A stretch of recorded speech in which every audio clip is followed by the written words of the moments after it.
Love this podcast? Support this show through the Acast supporter feature. It's up to you how much you give, and there's no regular commitment. Just click the link in the show description to support now.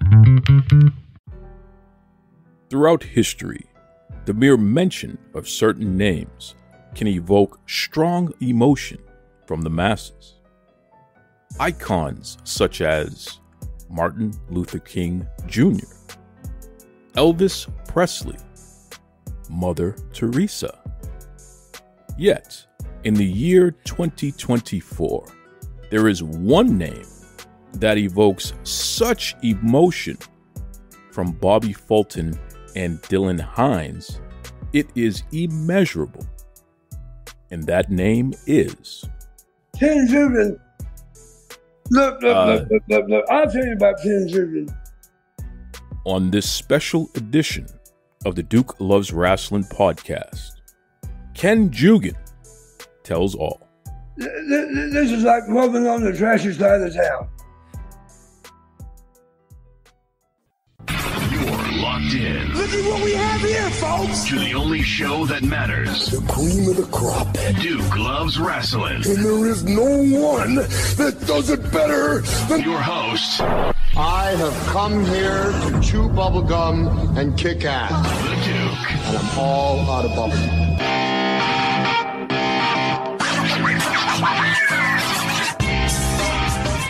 Brothers and sisters, oh my goodness, we got a special one for you here. The Duke is so excited that the 8-year anniversary of the Duke Loves Rasslin podcast is upon us. In fact, next week we're going to be doing all of the festivities. So we'll have some surprise guests and people will be sending in their voicemails. Of course, you can send me any messages that you have. DukeLovesWrestling@gmail.com if you want to express yourself about the Duke Loves Rasslin podcast and how you feel about the past 8 years and the anniversary and what have you here. But anyway, I am going to conclude year 7 with a bang, okay? Because the guest that I have to kick off this episode has taken the world by storm. I mean, legitimately, he is one of the most requested guests in the history of this show in over 7 years, close to 8 years. We have never gotten so many requests. And what's crazy is that his name was mentioned for the first time just a couple of weeks ago. So the fact that there is such a high demand for this individual just speaks to how legends can be born. And certainly that's the case with this guy here, okay? Because as you know, we had a crazy episode with Dillon Hines and his father, Bobby Fulton of the Fantastics. And everything was going one way at first. And then I mentioned a name. And when I mentioned that name, all hell broke loose. That is literally when the conversation shifted and folks really started cussing. And eventually, you know, unfortunately, Dillon and Bobby got into a little fight with each other and what have you, all because the name was mentioned. And I'm going to tell you right now, I just, I left it where it was, but I got so many messages from all of you great listeners, folks who've been listening to the show for years, folks who were listening to the show for the first time.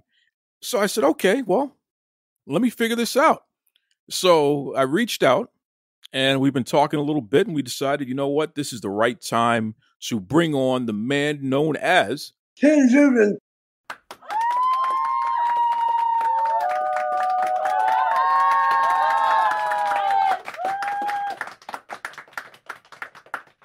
Well, I just want to tell you it's a pleasure to be able to come on there and give my side of the story and some history and background on Bobby Fulton and the controversial Dillon Hines. Well, before we even get to that, first and foremost, how does it feel to be the man, the myth, the legend known as Ken Jugan? How does that feel, brother? Well, it's amazing because I've only used my real name to wrestle for, back then it was WWWF. I guess it was like 82, 83. I went up and did jobs for Allentown, Pennsylvania, and Hamburg, Pennsylvania. In between I had always worked as either Zoltan the Great Zoltan, or Lord Zoltan, and I was currently wrestling for Dick the Bruiser in Indiana, WWA, and also for the original Sheik up in the Michigan and Ohio areas. But since they did the TV tapings on Tuesdays and Wednesdays, it gave me some free nights because by then Sheik and Bruiser territories were sort of on the downhill swing. So they were only running possibly Thursday through Sunday. So every 3 weeks, well, they would tape every 3 weeks in Allentown and Hamburg back then.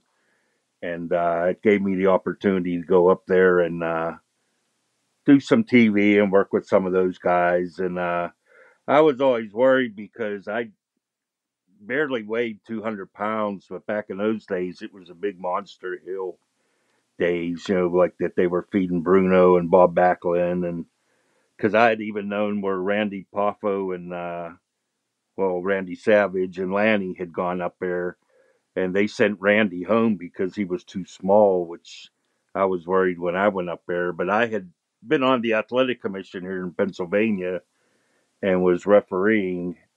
So I made sure the guy that booked me, they always booked us through Gorilla Monsoon, would contact, local Pittsburgh guys to come up to do TV.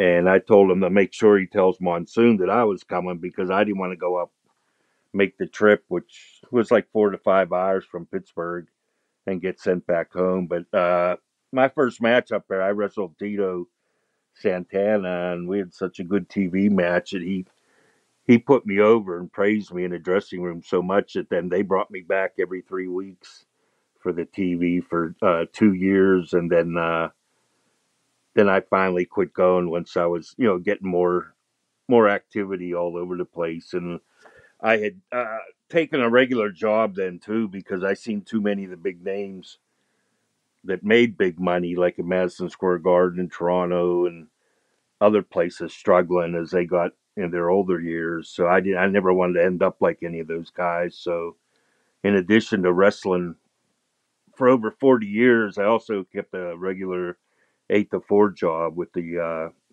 district court administration here in Pittsburgh. That's a hell of a history there. So, I mean, I know that under your Lord Zoltan gimmick, I mean, you go all the way back to the 70s, right? Yeah, I started in 75 managing, and then, I never really wanted to be a wrestler. I was writing stories for the magazines and taking, photos at the matches. And I also had fan clubs for Larry Zbyszko, Greg Valentine, Louis Martinez, who taught me a lot about the psychology in wrestling. But then one night, I'd help set up the ring and fool around the ring a little bit. And one night somebody didn't show up and they said, well, you're going to have to take their place. I said, well, I don't wrestle. I don't even have no boots or trunks. They said, well, we'll fix you up. So they gave me boots and trunks, and I had my first match down in Clarksburg, West Virginia. And I did pretty good. And they asked if I wanted to come back the next week. And I said, well, it was easier money than writing stories because back then you're lucky you'd get, one story or article printed in the magazines, maybe, each month or whatever. So, it was more of an opportunity to make money. And there were no wrestling schools back in those days. So it was like on the job training, as you went. And I would then after that, I got to meet, other guys, network with other wrestlers that came into the West Virginia area. Because back then we were considered outlaw or bootleg groups. Indie wrestling wasn't even thought of back then. These were groups that were running against like the main territories and WWF, WWE back then. And it's like it's once you work for the Outlaws, you figure there's no way you're ever going to work for any of the major groups. But yeah, I managed to get in anywhere I like sort of applied. It was there was like no TV or anything back then other than the local territories. So it's not like now where, you're nationwide. So it was a little harder to get in. It was mostly I don't even think I sent any VHS tapes back then to anyone. It was just meeting someone, in a different town, and then they would ask you to come for them. Like I met Dick the Bruiser in Lancaster, Ohio. He come in for a show. And same with the Sheik. I met him in Ohio, and Crybaby Cannon up in Michigan. And just, working for them once or twice. And then I traveled a lot with Dominic DeNucci and Louis Martinez. So, I learned a lot from them too. Just, riding in a car, a lot of that knowledge, can't be learned at any school. Oh, certainly not. And listen, I mean, it's ironic because for a guy named Ken Jugan to be recognized by Pro Wrestling Illustrated, they said that you have one of the most unusual gimmicks in pro wrestling. And for a guy who is revered and well known and celebrated for being the founder of the Deaf WrestleFest, I mean, goodness gracious, you received a prestigious honor from the Cauliflower Alley Club, the Humanitarian Award. You are a guy that is the complete opposite of living on the trashy side of the town. So you have been characterized in a certain way by Dillon Hines and Bobby Fulton on this show. And folks, brothers and sisters out there, you know how I am. Anyone who's mentioned on this show, I always say, you're welcome to come on the show and provide a rebuttal for anything that is said about you. And absolutely, through the years, people have taken me up on that offer. In fact, that's why Dillon and Bob, you were on the show. So, Ken, let's just jump right into it, man, because, again, you're a pretty well-accomplished person. You've done a lot of great work in wrestling. You're revered in the Pittsburgh area, one of the most important independent wrestlers in the history of Pennsylvania. And I'm not saying that because that's my opinion. That's what's been written about you. That's official record. So how did we get to the point where just the mention of your name caused... Look. I'll tell you about Ken Jugan. So, just I mean, that sound... I'm going to play this for like the rest of the history of this show going forward. Anytime something exciting happens, folks are going to hear Ken Jugan, because I just have to do it. So right now, once and for all, we need you to tell us about Ken Jugan. So hit it right there, Kenny. What is the conflict with Dillon Hines? Yeah, I don't know what their hatred or animosity is towards me. In fact, I started Bobby Fulton in Clarksburg, West Virginia. We were pen pals in the magazines, and he used to wrestle in his backyard. And the Sheik and Fred Curry ran shows in Ohio, but neither one of them would recognize him or give him an opportunity to work for them. And like I said, there were no schools back in those days, so it was, teach yourself. Well, we started corresponding, and we were running shows down in Clarksburg, West Virginia. I was just starting out too. I started in 75. I think he started like 78, 79, somewhere in that area. Well, I told him to come on down. And I had another friend, Joe Shedlock, who used to have a newsletter. He ended up wrestling as Mad Dog Michaels. And we put them two in the ring together, and they ended up having one of the best matches on the show.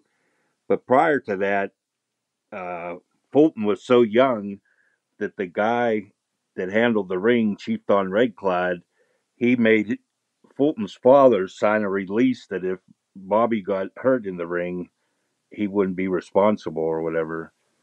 And then, then from there we used them. We ran all over like the Clarksburg area, Fairmont, Weston, and a few other places, and brought him in a lot. And then I don't know what happened there. Then he years later he started running shows in the Chillicothe and Columbus area. He used me one time out there and never used me again. And I said, geez, that's like something when I helped him get a break and he wouldn't even book me. But it really never mattered to me because I never had an empty calendar. I mean, I wrestled up until I was 60 years old and I had cancer, which is what caused me to stop. And now in the meantime, I've gotten 2 knees replaced and a hip. So, I'll probably never go in again. Or if I do, it'd be limited. But, one of the announcers that worked for him said he didn't ever want to use me because he's afraid I was going to steal his towns that he was promoting, which, I mean, indie wrestling or outlaw wrestling, I mean, there were so many times available. Plus, I lived in Pittsburgh, which was over 200 miles from him. So I had no thoughts of running, out that direction because back in those days, our only publicity was hanging the old Tribune show print posters in the windows and newspaper ads. And then later, once MTV came on, the local stations would let us buy ads, for the commercial time. So that helped increase, a lot of attendance. But why? I mean, why? I have no idea what I did, but I know the Dillon deal. Uh, they wanted Virgil for the longest time, but wouldn't make a money offer to bring him in. And I said, well, I wouldn't bring him in for no, taking a chance or whatever. So then finally, Dillon said that, he'd take care of us or whatever. And I said, well, I never needed the publicity or anything because I had a regular job and I retired now and have a pension. So I never depended on wrestling, in the future, now currently to survive. But Virgil, he was only getting $800 a month Social Security, so he needed the money or whatever. And he had a big gambling addiction too, which didn't help matters either. But so I agreed to bring Virgil in, and then I said, well, since I'm coming with him, I said I might as well paint up, and I'll maybe sell a couple pictures and pay for our gas or food or hotel or whatever. Because normally when I take Virgil somewhere, I made sure the promoter gave him a decent guarantee plus a hotel and the transportation because he didn't have any money, so he could never support himself, and I didn't want to be traveling. I took him a lot to New Jersey, like for Tommy Fierro, and I think it was at K&S Wrestling. They did like a online like autograph session or which they all treated him very well. But those were long trips for me. And then he was on the edge of dementia too, and he wouldn't remember things. And it was getting to a point where I was babysitting him. Plus, in the car, I'd have to keep repeating myself, and it was just like mentally tiring. And I said, I just didn't want to do it no more. And then the last straw was Herb Simmons had his big show over in St. Louis, and I was going to take Virgil over there at my own expense. And one of the vendors, which I don't know, somebody told me that Bobby Fulton and Dillon had something to do with it, talked into Herb, and he didn't want us then or whatever. So I said, well, he didn't want Virgil is what he said. So I said, well, if you're not going to use Virgil, there's no sense of me driving all the way myself or whatever. So I booked us then with Jason Maples down in Pigeon Forge, Tennessee. And I told Virgil, well, we'll go down there then. And Jason was very cooperative. He was going to make a banner and everything for Virgil. Well, then as we got closer, because Virgil would call me almost every day, and I'd have to repeat the towns and the dates and everything. And I said, don't forget we have Pigeon Forge. He said, oh, no, I'm in St. Louis. I said, well, I already got us booked in Pigeon Forge. And he said, no, I'm going to St. Louis for, I forget who it was even for. Somebody like upstate New York. I forget who was booking them. But anytime Virgil was booked, I would have to drive him because he was staying with a roommate that was undependable. And, well, it ended up that Virgil never did make it to St. Louis because his roommate, I guess, never took him to the airport or never drove him over there. And then I told Virgil, well, if you want to handle your own bookings or whoever's booking you, go ahead. I don't really need to be around wrestling too much anymore because, like I said, I was getting involved in other avenues too that I wanted to work with. So that was like the end of me and Virgil, which was like a year ago. And then I hadn't talked to him.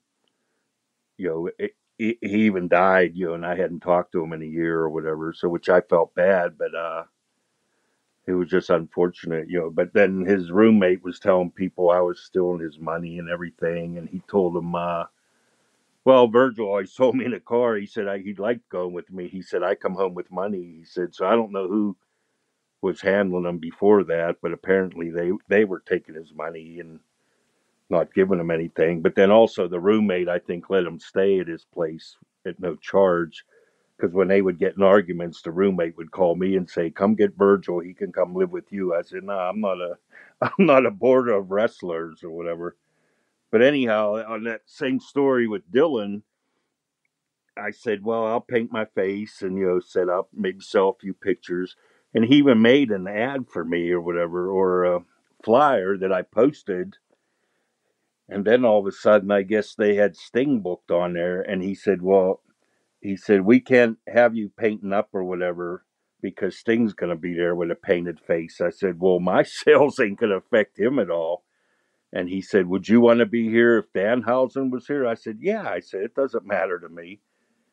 And then I said, "Well, Demolition's there." I said, "They paint their faces." He said, "Oh, well, they paint their face different. Then all of a sudden, Bobby got involved somehow, and they didn't want me around and this and that. And I don't know what the reasoning on that was, but yes, I didn't go then, and so I don't know why, what he's all upset about, and because if I didn't open the door for him in West Virginia, who knows? He may have never gotten into wrestling, or it may have been harder for him. And when he teamed it, they matched him up with Tommy Rogers. Well, Rogers was the whole workhorse of the team. I mean, without Tommy Rogers, Bobby was just a chubby kid down in West Virginia when we used him with mutton chop sideburns.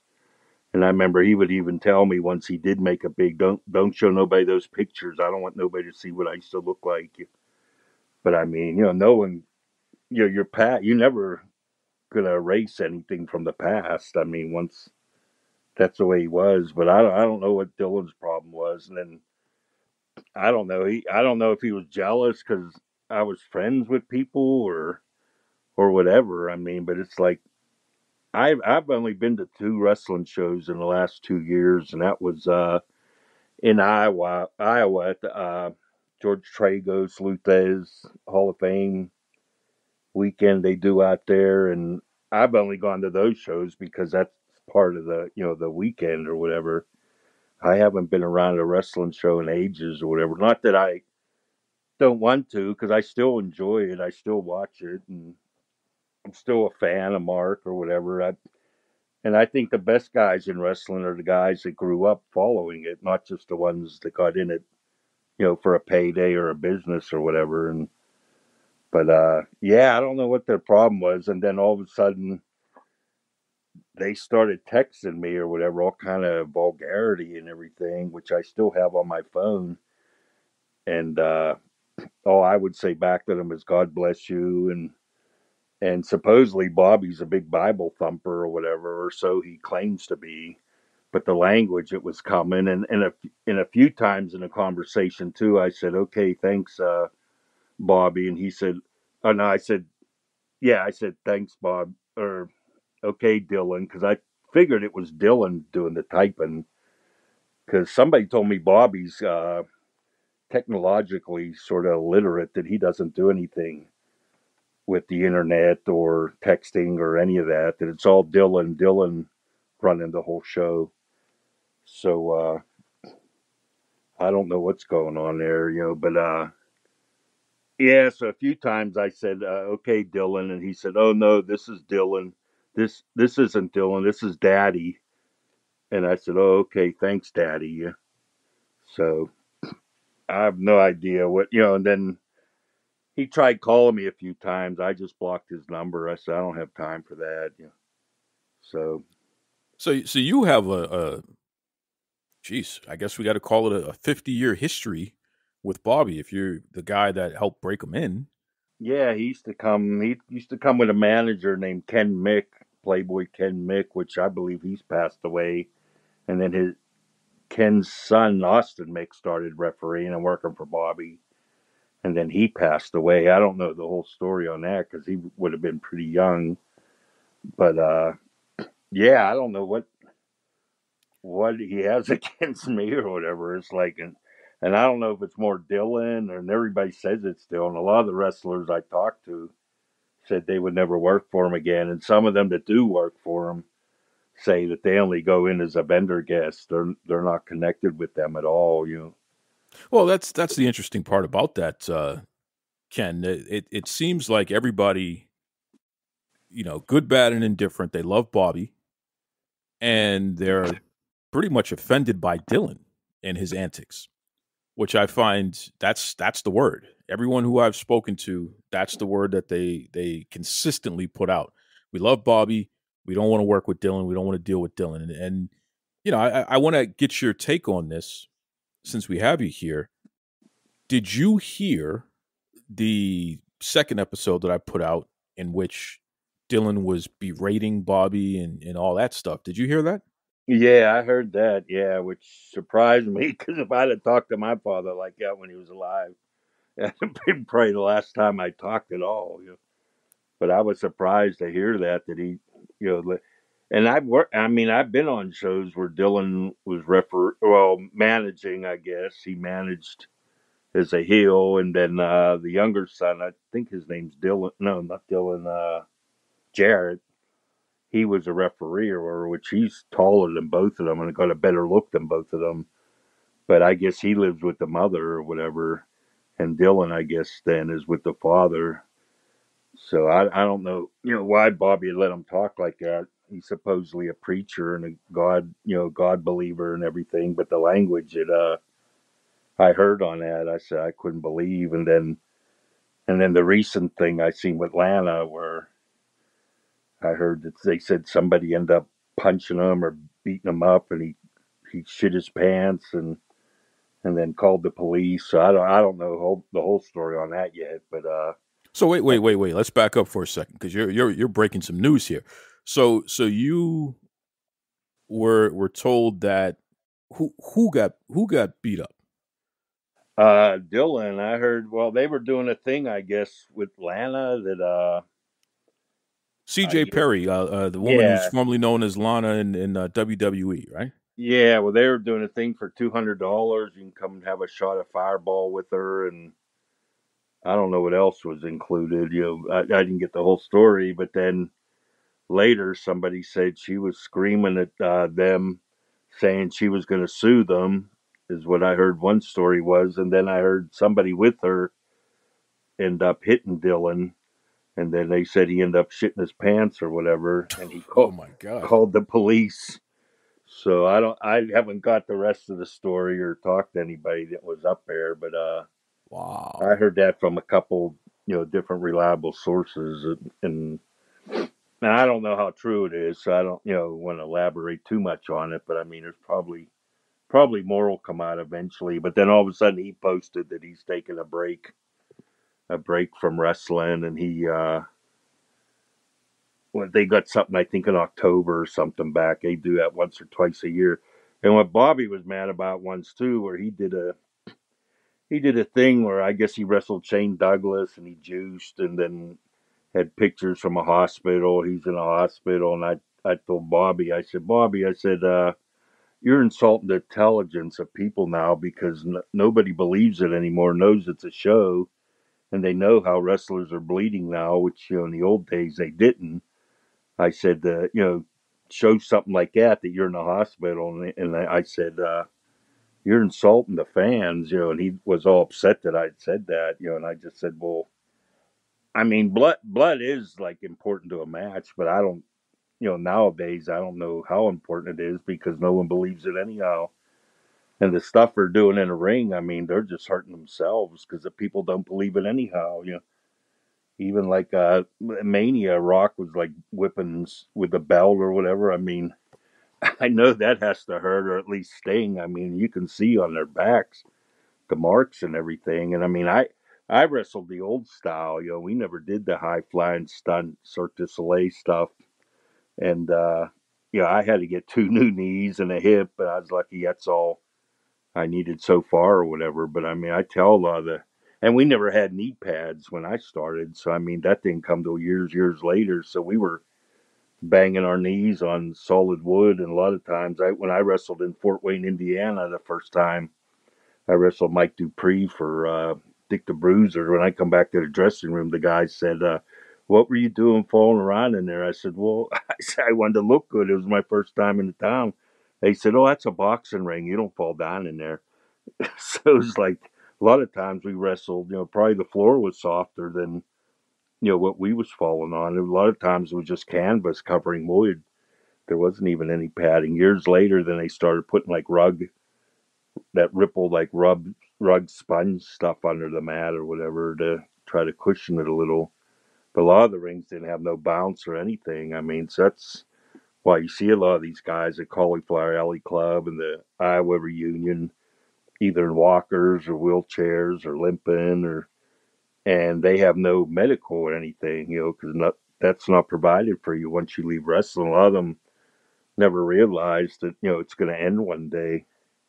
Because even guys like Danucci and Cicluna and a few of them, they end up getting jobs with newspaper company in New York to supplement themselves, for medical. And I know Dominic used to drive to New York and stay in New Jersey all week and then drive home on a weekend to see his wife just so he could have medical for the family and then an income, till I guess he reached, retirement age.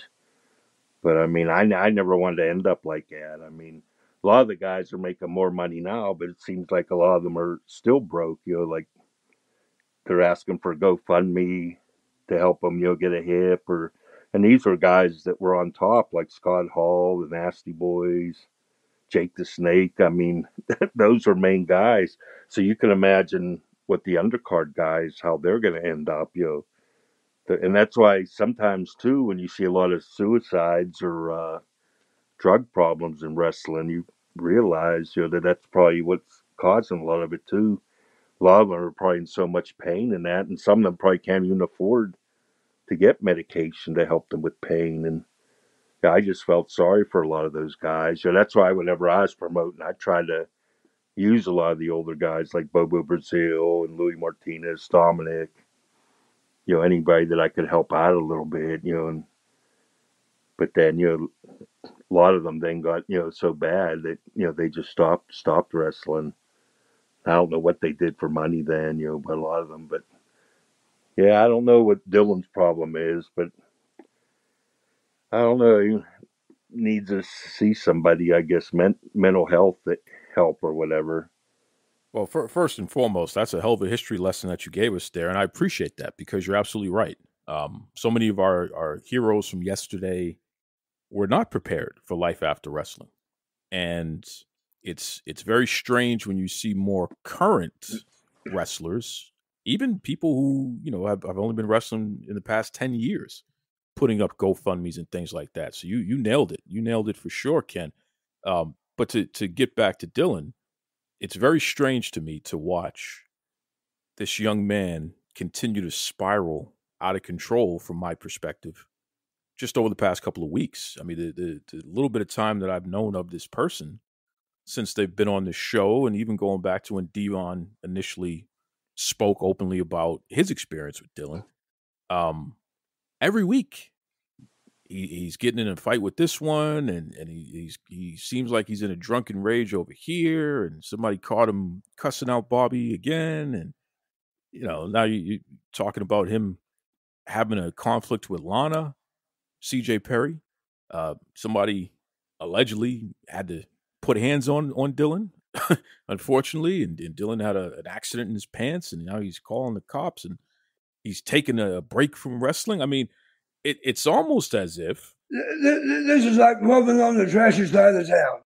So it's ironic, Ken. It's ironic that that Bobby would say that because it's almost like he's foreshadowing this spiraling out of control that Dillon is experiencing. And listen, Dillon, I know that you hate listening to this when this airs. We're recording it, but it's going to air in a few days here, and you're going to hear it.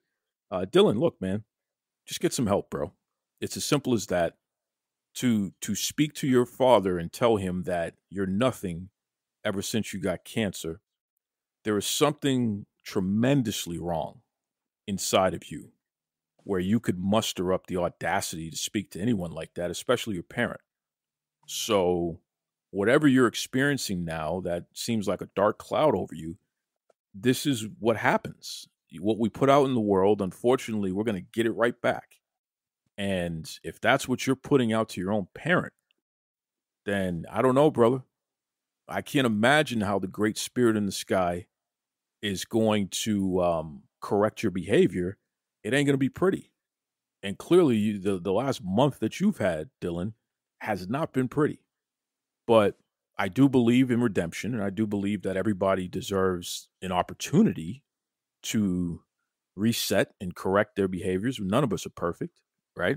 We were born imperfect, and we're going to leave this earth imperfect, and that's okay. But we can try our best. And Dillon, it's time for you to start trying your best because we've seen your worst. Well, I hope we've seen your worst thus far. Ken, you're a gentleman. You're a great guy. I really appreciate you. Moving on the trashy side of town.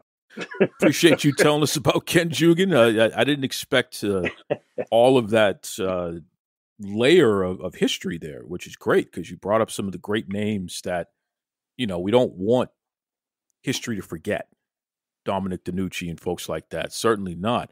But for you personally, Ken, if anyone listening wants to reach out to you and see what you're up to these days or what have you, talk a little wrestling, what's the best way that folks can keep up with you? Well, I'm on Facebook under my real name, Ken M. Jugan. And then I'm on Instagram under Zoltan Jugan. So I'd love to talk to anybody, and I answer everyone, which I still enjoy talking about wrestling in the old days because that's what I grew up on. And that's why I attend, the reunion in Iowa and the reunion in Vegas because I enjoy seeing a lot of these guys that you never know who's going to be around from one year to the next, including myself. But, yeah, it's nice to see everybody. And it's like, it's just wild to hear, these accusations from Bobby and Dillon. I mean, every parent wants to protect their child, but I mean, after so many times, I mean, you have to sort of, face the facts that, something's wrong here and take some actions. I mean, because it's probably never going to get better until, it's curtailed a little bit. But, yeah, it's sad.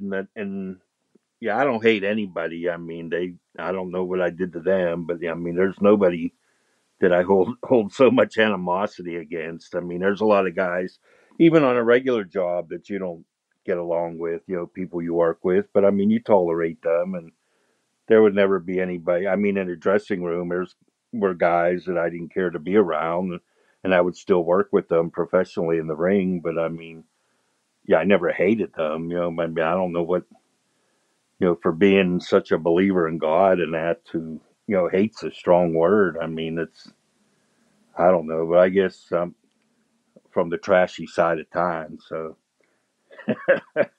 I don't know what to tell you there. Strictly for the culture. Brothers and sisters, you have seen the t-shirts, the hats, the hoodies, the mugs in the hands of some of your favorite pro wrestling stars, podcasters, and influencers out there. And now it's time. Visit strictlyfortheculture.ca and you too can be part of the movement. Bigger than sweatshirts and commercial success, Strictly for the Culture aims to build with like-minded people and elevate their position in the world through knowledge, self-love, and a desire to unite. So what are you waiting on? Visit strictlyfortheculture.ca. Do it for the love. Do it for the knowledge. Most importantly, folks, do it strictly for the culture. Till next time, folks, be kind to yourselves and be kind to others. Take it away, Tony Schiavone. This is Tony Schiavone, and we're desperately out of time on Duke Loves Rasslin.